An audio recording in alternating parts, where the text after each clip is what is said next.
Hi King Creator fans! Have you tried the different Coca-Cola flavors? I didn't even know they had any flavor other than Coca-Cola. With a box cutter, cut the base of the can. You can also use scissors if necessary. With the same scissors, remove the sharp, rough edge at the base of the can. Take the roll of toilet paper from the bathroom and cut a few squares with which we'll clean out the leftover soda. Cut off the top of the can with the box cutter and repeat the step with the scissors. Aren't you afraid of cutting yourselves with these blades? I've sliced my finger many times opening these types of cans.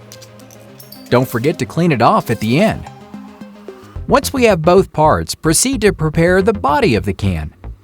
Just like the previous ones, cut the edges of both ends to avoid any accidents. Then open it by cutting it lengthwise with a pair of scissors. Unfold it and wipe it down with more toilet paper. Let's go from metal to wood. Get a pair of twin wooden rods and a piece of 80 grit sandpaper. With the latter, scrape the wood to make it smoother than a fresh jar of Skippy. Place enough instant glue on one wooden bar to glue it on top of the other. Some clothespins will help hold both pieces tight. Or if you're a pro like me, you can use a real press. With the help of your super drill, drill a hole through both pieces, then cut off the excess with a large saw. Mark the necessary measurement with the same drill we used to make the hole. Use a ruler to mark all sides and to make an extra mark that crosses through the first one. Take your assortment of small drill bits and pull out the 1.6 measure. With it, create a hole right at the mark we made a moment ago. We'll have to replicate the previous step precisely on the opposite side so that the hole goes all the way through the wood. To start creating the electrical system of our future Automatic Defense Pellet Launcher, or ADPL for short, we'll need nichrome thread, the size and resistance shown on the screen. After twisting 2 strands of the wire, insert them through the hole in the wood and bend downwards. Peel both the red copper wire and the black copper wire with scissors. Connect them to each end of the thread. Now look for a mini wooden skewer for hot dogs and marshmallows. Cut only the tip. Insert it into the opening and do the same on the opposite side. Then wrap it with duct tape to seal it all. And place the Coca-Cola sheet on top of it to mark where to make the hole with the mini drill bit. Once ready, insert the black wire into the hole using a pair of pliers.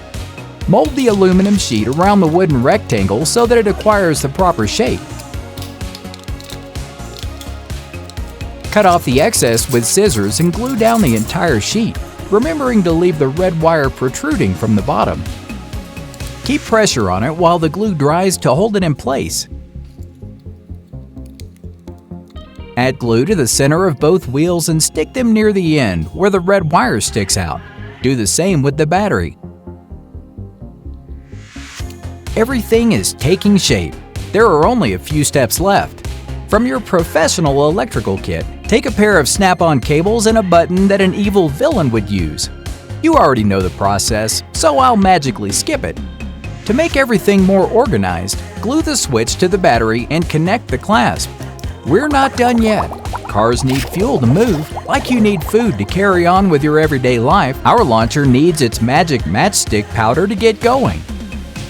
Use a small lid to store the powder that we'll grind with pliers.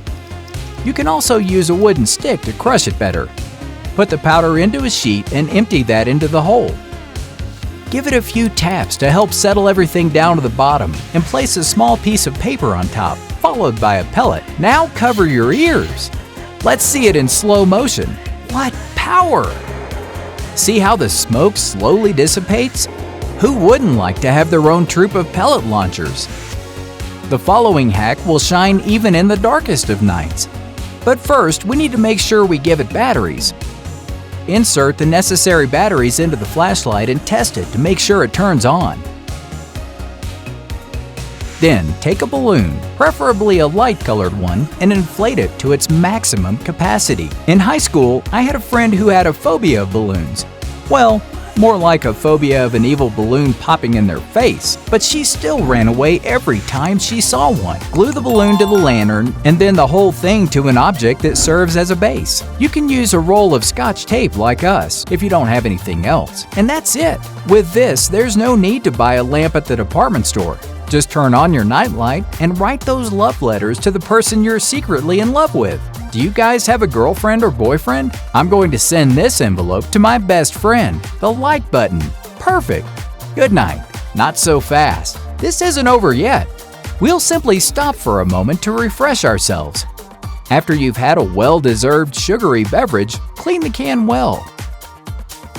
With a sharp box cutter, make a lateral cut to the can. What extensive vocabulary!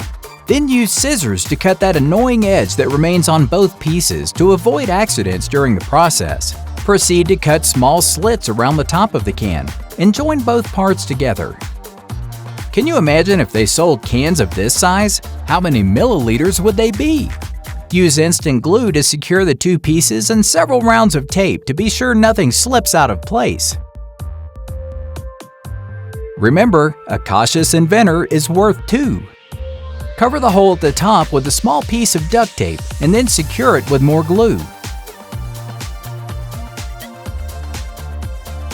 With any pointy tool, make a hole in one of the sides. This will serve as the entry for the hose that will supply gas to our mini portable stove.